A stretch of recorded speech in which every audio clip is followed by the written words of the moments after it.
All right, we do want to pivot from that to our big take here on the Bloomberg terminal today, which zeroes in on the Federal Home Loan Bank system. Now, we interviewed a lot of folks, including over 30 current and former Federal Home Loan Bank officials, and many, they described an environment where loans are made quickly, with little due diligence, but generating billions of dollars a year in profits for the FHLBs and the banks that they serve. Max Reyes is joining us right now to talk a little bit more about this story. A phenomenal read, Max, on the terminal today that really gives some insights, I think, into what a lot of people don't realize is probably one of the most consequential backstops we have in this economy. Yeah, I think coming into reporting about the FHLBs this year, working with some of the folks who had byline to that story, it is interesting to think about how little people outside the world of banking, of finance, knew about the FHLBs and realize that, to your point, they're super essential, right? They, the common name for them is the lender of second to last resort, right? Because there's a certain stigma associated with going to the Fed that does not apply to going to the FHLB, right? And banks will tell you that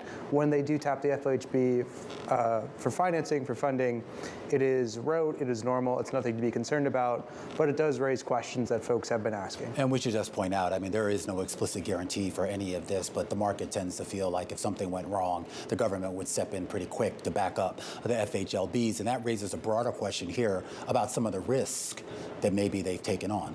Yeah, the fundamental question around these FHLB loans, these advances they're called, is sort of what role they're supposed to play and what role the FHLB is supposed to play, right?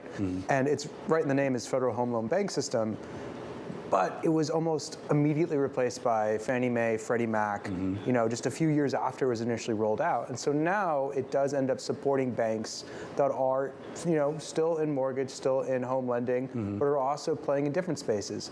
Notably, Silvergate Capital Corp, which is all in on crypto, had a lot of FHLB advances outstanding when it failed.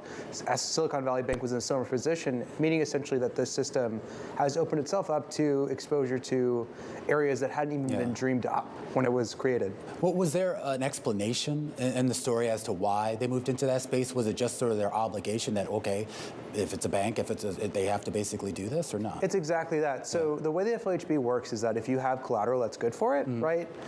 The banks that are members of the FHLB essentially own it. So the FHLB is mandated by Congress, by the sort of rules that govern it, to lend on that basis, meaning that if you have the collateral, even if it might look like mission creep, there's no reason for the FHLB to turn you down, which is why we see this sort of lending. Has there been any discussion here about maybe tightening up the focus of the FHLB in a way that basically will require new regulation? So its federal regulator has already been kind of looking at doing that, even heading into this crisis before any of it played out.